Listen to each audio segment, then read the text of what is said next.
Barangay Hall sa Barangay Talamban, Dakbayan, Sugbo, gid-lockdown. Kumanduha ka mga tanod nga na-expose sa COVID positive. Samtang mukabat og 10 milyones ka pesos ang nagasto gikan sa kaugalingong pundo sa Barangay Talamban alang sa ilang COVID intervention program. Ano yung report?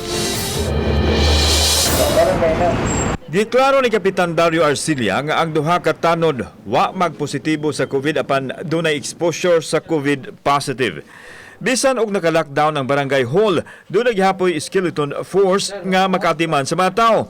Samtang ipadayag sa kapitan nga ang pundo na lang sa barangay ang ilang gipaiguan karon nga magamit sa pagpamalit og pagkaon sa ilang mga mulupyo. 10 milyones pesos na ang ilang nagasto gikan sa barangay funds. Sa ayuda na mo, kalima namin nakahatag, tag 5 kilos o grocery. O diya, napami sakron diha nga nagpalit namin 2 million, nagipalit sa namog bugas, bali nag 1,000. O niya, ang sudan ng kada sako, kuan 10 kilos, hug nag 10,000 bags sa mahatag namo sa mga residente sa Talamban. Gipaningkamutan usab sa barangay nga mahatagan kadto mga pamilya nga mas nakinahanglan og tabang. Nahurot na ang 3 milyones pesos nga unang giayuda sa city government.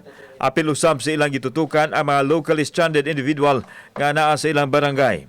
Ang among giyong gikuanan kining mga muadto sa airport, muadto sa pier, amo ginang gihatod unya ang paitlaro namo kay wa may allocation nga gihatag gikan sa city. O wa may tagaig yun. Kauban si Marlon Milgaso, ako si Alan Domingo. Balitang Bisdak. Makigdigom pa ang kadaguan sa City Hall sa nagduma sa mga hospital aron masayran ang ilang sitwasyon taliwa sa suliran sa COVID-19. Gusto masayran sa syudad ang ilang kahimtang labi na sa ilang bed occupancy alang sa mga nataptan sa COVID-19. Pamaagi sab kini aron masuta kung unsa ang mamahimong maabag sa syudad kung aduna may gikinahanglan.